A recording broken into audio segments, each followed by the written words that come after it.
Let's lift our hands to the Almighty God and bless His holy name. Let's give Him all glory. Let's give Him all honor. Let's give Him all adoration. It's worthy to be praised.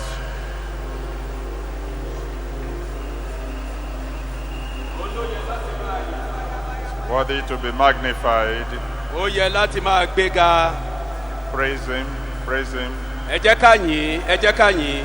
For another year, Fún ọdún mìíràn, another convention. àjọ̀dún ọdún mìíràn. Give Him all glory, give Him all honor. Ẹ jẹ́ ká fi gbogbo ògo àti ọlá fún un. Bless His holy name. Ẹ jẹ́ ká bùkún orúkọ mímọ́ rẹ̀. Bless His holy name. Ẹ jẹ́ kí á bùkún orúkọ mímọ́ rẹ̀. Thank you, Father.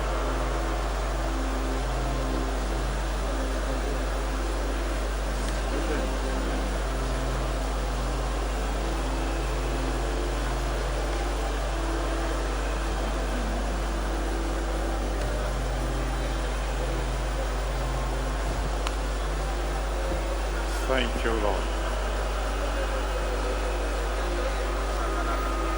In Jesus' mighty name, we have prayed. Ní orúkọ Jésù Kristi ni a gbàdúrà. You are worthy to be praised. You are worthy to be praised. My Redeemer, you are worthy to be praised. You are worthy to be praised. You are worthy to be praised. My Redeemer, you are worthy to be praised. You are worthy to be loved. You are worthy to be loved. The King of Kings, you are worthy to be loved. You are worthy to be loved.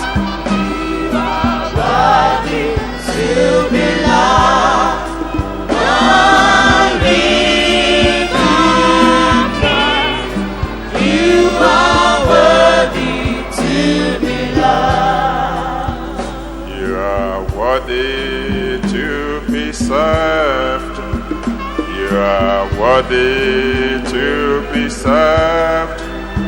The Lord of Lords, you are worthy to be served. You are worthy to be served. You are worthy to be served. The Lord of Lords, you are worthy to be served. You are worthy to be blessed.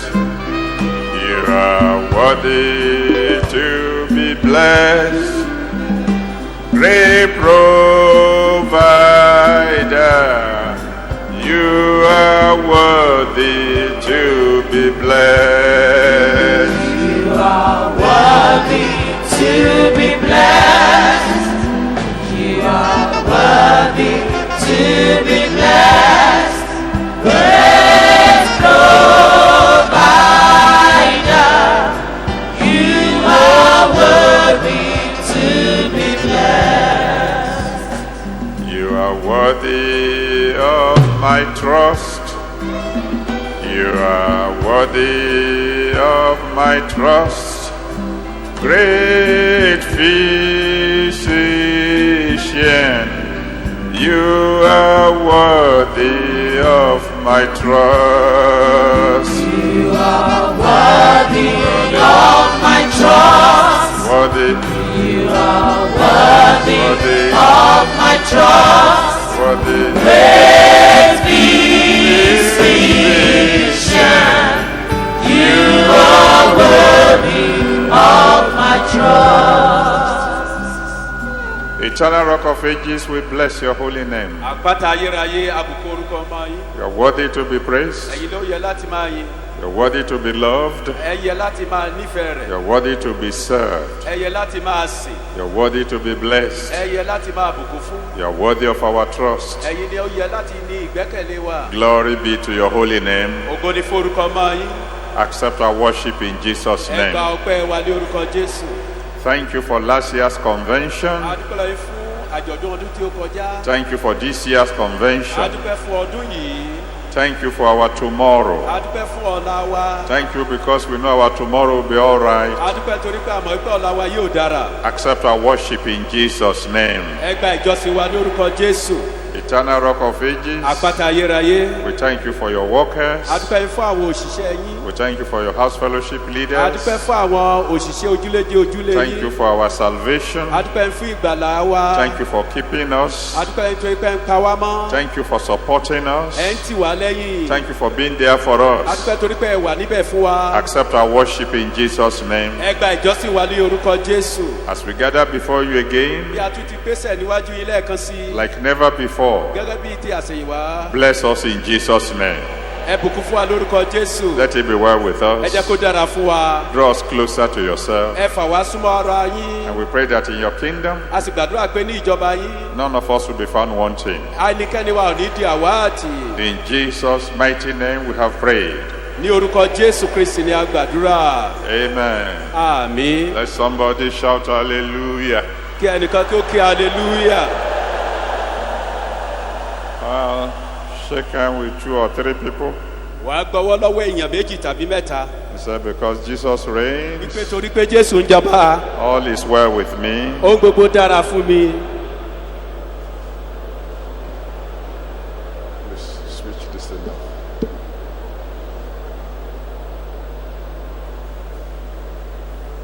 And then you may please be seated. Thank you. ẹ jẹ́ kí a jókòó.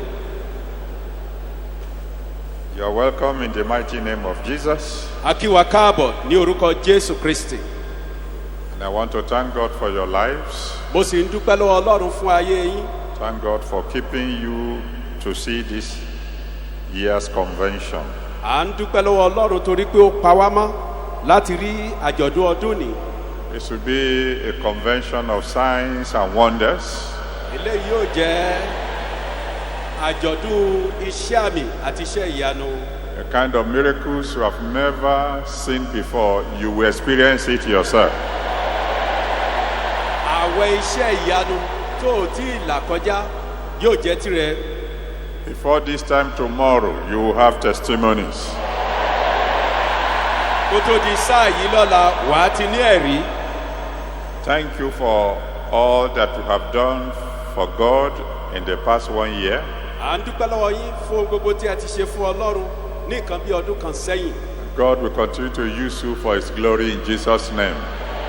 Ọlọ́run yóò túbọ̀ máa lò yín sí fún ògo rẹ̀ ní orúkọ Jésù. Don't forget that at least as our custom is, gẹ́gẹ́ bí àṣà wa kí a má ṣe gbàgbé. very early tomorrow by 6 a.m., lóòrọ̀ kùtùkùtù ọ̀la ní aago 6 àárọ̀. we take ourselves by twos a ó múra wa ní méjì méjì. and surround the whole camp a ó sì wá yí gbogbo ọgbà yìí ká. and pray to God for an hour, a ó gbàdúrà sí Ọlọ́run fún wákàtí kan. asking Him to anoint the entire camp a ó sọ fún Ọlọ́run pé kí ó fi òróró yan gbogbo kámpù yìí. so that everyone that comes will go home with at least one major miracle. èyí tí ó túmọ̀ sí pé ẹnì kọ̀ọ̀kan tí yóò wá sí orí ìpàgọ́ yìí yóò lọ sílé pẹ̀lú ó kéré tán iṣẹ́ ìyanu kan. And if anybody tries to come to do evil, that the Holy Spirit will arrest such a fellow. àti pé bí ẹnikẹ́ni bá wá láti ṣiṣẹ́ ibi kan ẹ̀mí mọ́ Ọlọ́run alààyè fúnra rẹ̀ yóò gbàlú ẹni bẹ́ẹ̀ mú. Pray that God will save souls, kí a gbàdúrà pé kí Olúwa kí ó gbàlà. heal every sick person, kí ó wo gbogbo àwọn aláìsàn sàn. set every captive free, kó tú gbogbo àwọn òǹdè sílẹ̀. and just do what only God can do, kí Ọlọ́run kí ó sì ṣe ohun tí ó jẹ́ pé òun nìkan ni ó lè ṣe. so that at the end of the convention, our joy will overflow. èyí tí ó jẹ́ pé lẹ́yìn ìpàgọ́ yìí ayọ̀ wa yóò di àkúnwọ́ sílẹ̀. How many of you know that God will answer your prayers when you pray? mélòó nu wa ló gbàgbọ́ wípé bí òun bá gbàdúrà ọlọ́run yóò gbọ́. So please don't forget 6 a.m. tomorrow. ẹ jọ̀wọ́ ẹ má ṣe gbàgbé láago 6 láàárọ̀ ọ̀la. Select your partner tonight o láti mú alábàágbé rẹ tàbí ẹnìkejì rẹ lálẹ́ yìí. and decide where you are going to meet for the prayer tomorrow. kí ẹ sì pinnu ibi tẹ́ ò ti pàdé fún àdúrà àwúrọ̀ ọ̀la. Genesis chapter 30, ìwé genesis orí 30 verse 43. ẹsẹ̀ 43. Genesis 30, verse 43. ìwé genesis orí 30 ẹsẹ̀ Genesis 30, ìwé genesis orí 30 verse 43. ẹsẹ̀ 43. We want to talk tonight about the next level. lálẹ́ yìí à ń sọ lórí ìpele tí ó kàn. And the man increased exceedingly. ọkùnrin náà sì pọ̀ sí gidigidi. Tell your neighbor, God is talking about me tonight. sọ fún ẹni tó wà lẹ́gbẹ̀ẹ́ rẹ pé mi lọ́lọ́run bá wí lálẹ́ yìí. Adeboye increased exceedingly Dagunduro ó pọ̀ sí gidigidi. and had much cattle ó sì ní ẹran ọ̀sìn and maidservants àti ìránṣẹ́ and menservants àti ìránṣẹ́kùnrin and camels àti àwọn ìránṣẹ́kùnrin àti ràkúnmí and ashes. àti kẹ́tẹ́kẹ́tẹ́. The man increased exceedingly. ẹni yìí ó pọ̀ sí gidigidi. There are 3 stages in every man's life. ìpele mẹ́ta ni ó wà nínú ìgbésí ayé ẹnì kọ̀ọ̀kan. The past, ìgbà tí ó kọjá, the present, sáà tí a wà and the future. àti sáà tó ń bọ̀. Everybody here tonight has a past. gbogbo wa tí a wà ní ìlálẹ́ yìí la ní sáà tí ó ti kọjá. And we have a present where we are right now. a sì ní ibi tí a gbé wà báyìí báyìí. And then the next level, that's where we are going.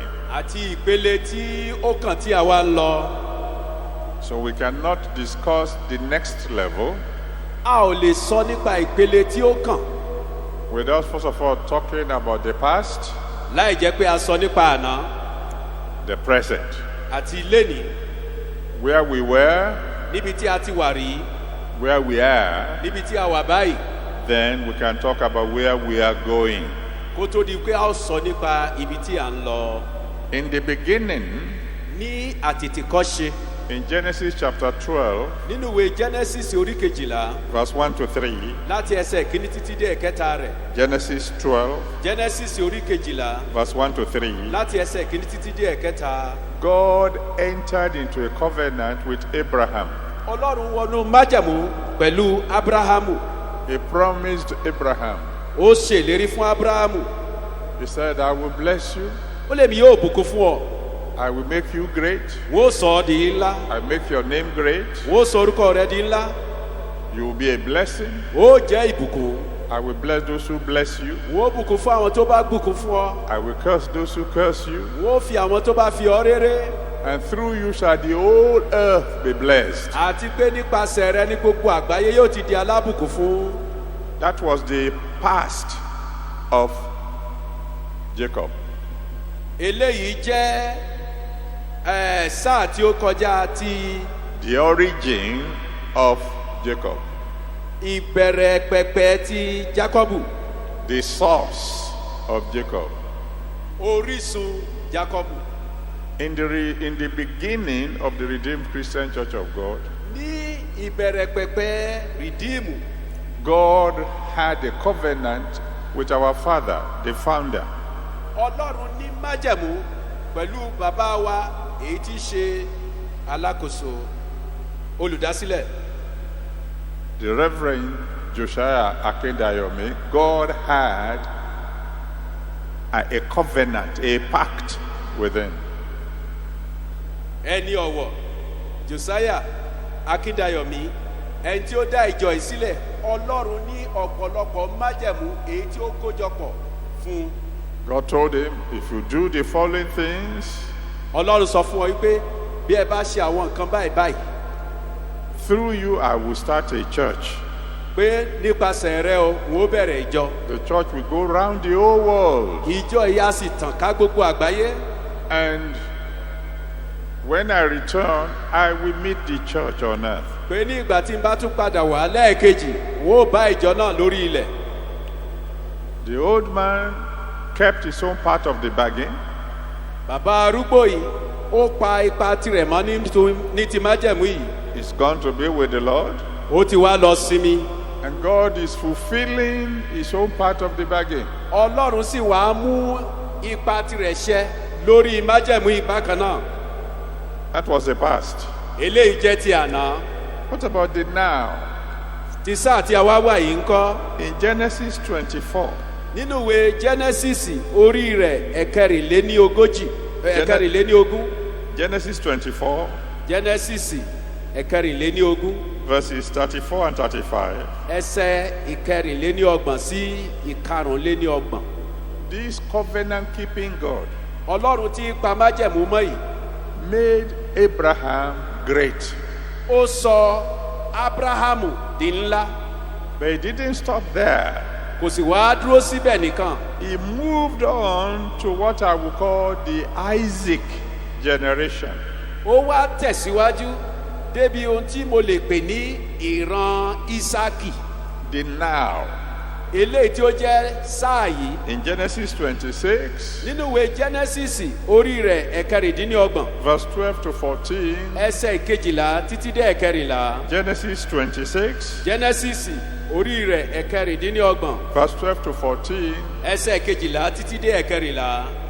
The Bible said Isaac sowed in the land ìwé máa sọ fún wa pé isaki ó gbìn ní ilẹ̀ náà.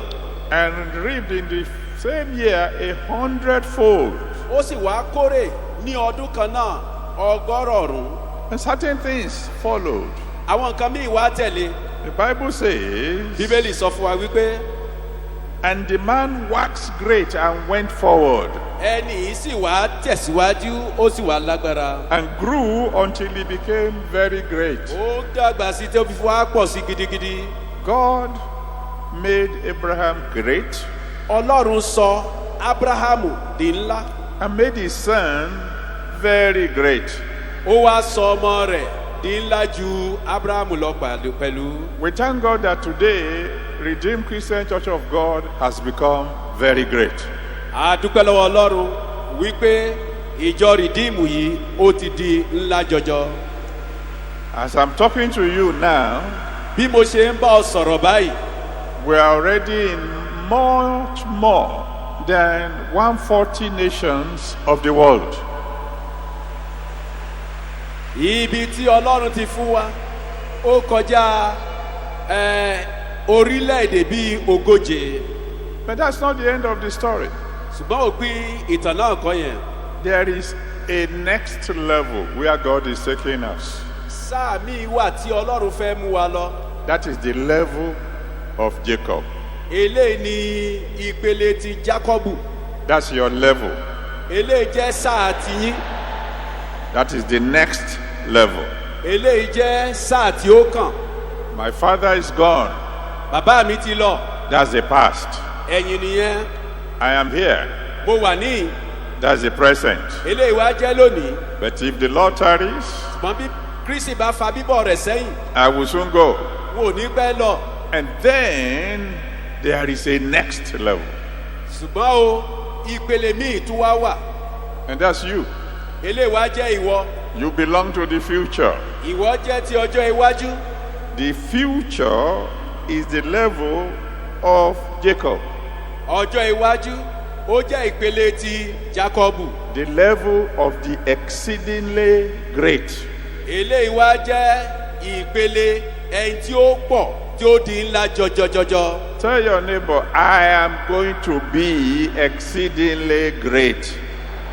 sọ fún ẹni tí ó wà lẹ́gbẹ̀ẹ́ rẹ̀ wípé èmi yóò pọ̀ lọ́pọ̀lọpọ̀. You don't seem to believe it. ọ̀pọ̀lọpọ̀ yín lẹ ò gbàgbọ́. Say it as if you know what we are talking about. a fẹ́ jẹ́ kí ẹ sọ bí ẹni pé ẹ mọ ohun tí ẹ ń sọ. Say it one more time. ẹ jẹ́ kí a tún wí lẹ́ẹ̀kan sí i. The preacher who preached this morning ìránṣẹ́ ọlọ́run tí ó wàásù láàárọ̀ yìí. spoke about the importance of prophecy. ó sọ nípa bí àsọtẹ́lẹ̀ ṣe níye lórí tó. He said from time to time you must prophesy to yourself.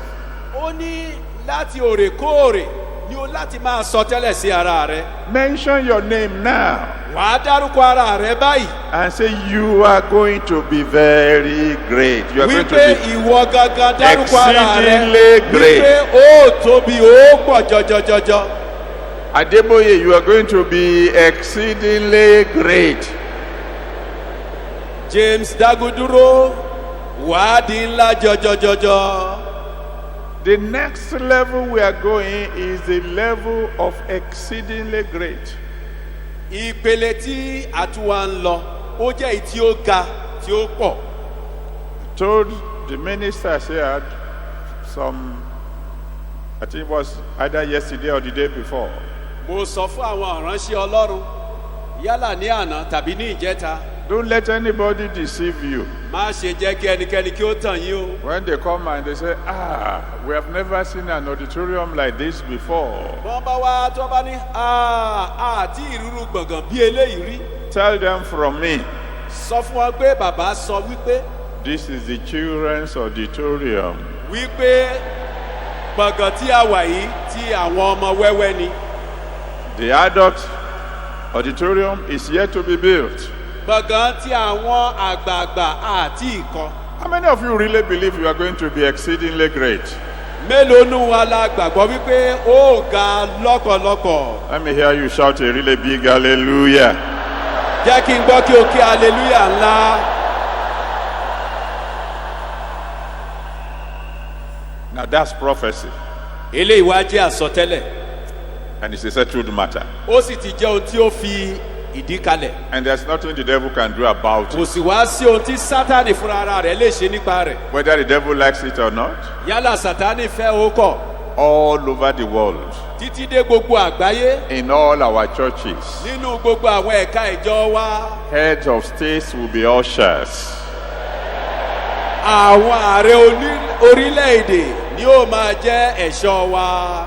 That's the next level. ó jẹ́ ìpele tí ó kàn. That's where God is taking you. ó jẹ́ ibi tí ọlọ́run mú ọ lọ. But then, how do we get there? wàyí o báwo la ó ṣe débẹ̀. That's what you want to notice now before you go and pray. ohun tí ó ṣe àkíyèsí rẹ̀ nìyí kó tó di pé ó lọ gbàdúrà. Number one, àkọ́kọ́ nínú rẹ̀. there must be sacrifice. àkọ́kọ́ nínú rẹ̀ ni wípé ìfara ẹni rúbọ ó láti wà. Sacrifice. ìfara ẹni rúbọ. In Genesis 22, nínú ìwé genesis orí rẹ̀ ìkejìléníogún. verse 1 to 18. ẹsẹ̀ kìíní títí dé ìkejìdínlógún. Genesis 22, verse 1 to 18. ìwé genesis orí kejìléníogún láti ẹsẹ̀ kìíní títí dé ìkejìdínlógún. Abraham was willing to sacrifice Isaac. níṣe ni abrahamu ó ń fẹ́ ọkàn rẹ̀ yọ̀ǹda isaki Láti fi Isaac láti fi rúbọ. rúbọ. And Isaac was willing to be sacrificed. isaki náà pàápàá òun pàápàá wá gbà fún láti jẹ́ yọ̀ǹda ara rẹ̀ fún ìrúbọ yìí. At the beginning of this church, ní ìbẹ̀rẹ̀ pẹ̀pẹ̀ ìjọ yìí. there was sacrifice. ohun tí à ń pè ní ìrúbọ ó wà sẹpẹsẹpẹ. People worked sacrificially. àwọn ènìyàn wọ́n ṣiṣẹ́ takuntakun. Bricklayers worked free of charge. àwọn mọ̀lémọ́lé ọ̀fẹ́ ni wọ́n ṣiṣẹ́ wọn. Carpenters worked free of charge. àwọn tó ń kanlé pàápàá ọ̀fẹ́ ni wọ́n ṣe. I've told you some of you a story before. mo ti sọ ìtàn kan fún àwọn kan tẹ́lẹ̀ rí. Where the headquarters is now was the lagoon when I came. nígbà tí mo dé ibi tí ẹ̀kọ́tà sí wá wà ní orí agbami ọ̀sán ni. And we were pushing the water away with sawdust. a sì wá ń ti omi pẹ̀lú àwọn kíní pátákó to reclaim land. láti gba ilẹ̀ sí i. Because we have sawmill on our right, sawmill on our left. nítorí pé ibi tí wọ́n ti ń fa igi wà ní ọ̀tún àti ní òsì. I was already a lecturer at the University of Lagos. mo ti jẹ́ ọ̀kan nínú àwọn tó ń kọ́ni ní ẹ̀kọ́ ní yunifásitì ti èkó. But I was so glad that I had an opportunity to contribute to the building of the church. ṣùgbọ́n inú mi dùn jọjọ wípé mo jẹ́ ọ̀kan nínú àwọn tí ó lọ́wọ́ sí bí a ti ń kọ́ ilé ọlọ́run. And I got me a very big basket for carrying sawdust. mo sì wá wá agbọ̀n èyí tí ó tóbi láti máa kó àwọn ìdọ̀tí pátákó yìí. One day there was a go-slow in Lagos. ní ọjọ́ kan súnkẹrẹ fàkẹrẹ wà ní ìlú èkó. And one of my former students at the University of Lagos ìkan nínú àwọn ọmọ ẹ̀kọ́ mi tí ó ti kọjá. saw a car coming into the church. ó rí ọkọ̀ ayọ́kẹ́lẹ́ tí ó ń bọ̀ wá sí ṣọ́ọ̀ṣì. He thought that may be a shortcut to get out of the go-slow. ó wá lérò wípé ó jẹ́ ọ̀nà àbújá láti bọ́ kúrò nínú súnkẹrẹ fàkẹrẹ. So he followed. ó wá tẹ̀lé ọkọ̀ yìí. And when he came into the church compound, nígbà tí ó wá sí ilé ìjọ. he saw me carrying a big basket of sawdust. níṣe lórí bàbá tí ó ru agbọ̀n ńlá lérí. He said, "Ha, Oga." ó ní ha ọ̀gá. I said, "Which Oga are you talking ó about?" ní ọ̀gá wo ló tiẹ̀ ń sọ nípa rẹ̀. It was with joy I was carrying sawdust for my God. pẹ̀lú ayọ̀ ni bàbá fi ń gbé ìdọ̀tí pátákó sí orí. If you are going to get to the next level, bí ó bá dé ìpele tí ó kàn. get ready for sacrifice. múra sílẹ̀ fún ìrúbọ. Learn to serve God sacrificially. kọ́ bí a ti sin ọlọ́run pẹ̀lú ìfi ara ẹni rúbọ. I never knew that I would even become a pastor. mo tiẹ̀ lálàá rẹ̀ rí wípé wọ́n ó di olùṣọ́ àgùntàn. Not to talk of general overseer. ká má tiẹ̀ wá sọ wípé alábòjútó. But I rejoiced that I had an opportunity to serve my God sacrificially. ṣùgbọ́n mo ní ayọ̀ wípé mo ní àǹfààní láti sin ọlọ́run tìrúbọ. How do we get to the next báwo level? la ó ṣe dé ìpele tí ó kàn? One, sacrifice. àkọ́kọ́ ni pé ìrúbọ. Two, sowing. èkejì nípa fífúrúgbìn. Genesis 26, ìwé genesis orí rẹ̀ kẹrìndínní ọgbọ̀n. verse 2 to 14. ẹsẹ̀ ìkejì títí dé ìkẹrìnlá. Kejìlá, títí dé ìkejìlá. ìkejìlá dé ìkẹrìnlá, you said ìkejì. All right. Genesis 26, 12 to 14. ìwé genesis láti ẹsẹ̀ ìkejìlá títí dé ìkẹrìnlá. Genesis 26, ìwé genesis orí rẹ̀ ẹ̀kẹrìndínlọ́gbọ̀n. 12 to 14. ẹsẹ̀ ìkejìlá títí dé ìkẹrìnlá. The Bible said Isaac sowed in the land. ìwé mọ́ wípé isaki ó gbìn ní ilẹ̀ náà. In the history of the Redeemed Christian Church of God, nínú ìtàn ìjọ tí a wà yìí. there was an history of sowing. a ti ka ìtàn nípa fífúrúgbìn. People voluntarily donated land. àwọn ènìyàn wọ́n yọ̀ǹda ilẹ̀ wọn. They donated houses. wọ́n yọ̀ǹda ilé wọn. They sowed. wọ́n gbìn. It is the sowing of the past that has brought us to the present. àwọn ohun tí wọ́n gbìn lánàá òun ló mú wa di ohun tí a dà lénìí. When we were going to start the church, for example, in Port Harcourt, nígbà tí a fẹ́ dá ìjọ pọ̀tá sílẹ̀. a woman sold her house. obìnrin kan ó fúrúgbìn ilé rẹ̀. We started the church in her house. ilé rẹ̀ láti bẹ̀rẹ̀ ìjọ. Quickly, the house got filled up. ní kíákíá nínú ilé rẹ̀ kún. So she sold another house, ó tún wá gbin ilé míì. a bigger one. èyí tí ó tóbi ju èyí tí ó kọ́kọ́ fún wa And then lọ. she sold a third ó house. tún wá fi ẹ̀kẹta sílẹ̀. And then, in order to take the gospel to her village, she sold her land. láti mú ìrere lọ sí abúlé tí ó ti wá pàápàá ó tún wá gbin ilẹ̀.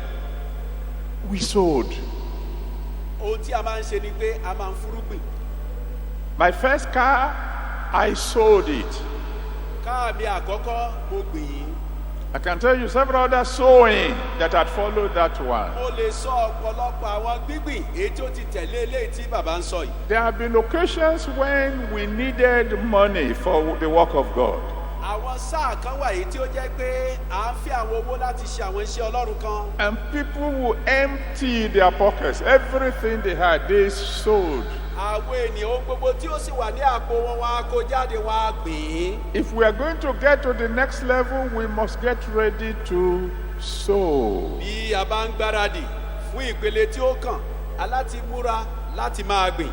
And then number 3, if we are going to get to the next level, ẹ̀kẹta ni pé bí a bá máa lọ sí ìpele tí ó kàn we must learn to pray. aláti kọ́ bí a ti ń gbàdúrà. Intense àwọn prayer. àdúrà tí ó lágbára. Because it is only God who can take you from the past to the present nítorí pé ọlọ́run nìkan òun ló lè mú ọ láti àná wá sí òní. and take you from the present to the future. òun ni ó sì lè mú ọ láti èní lọ sí ọ̀la rẹ.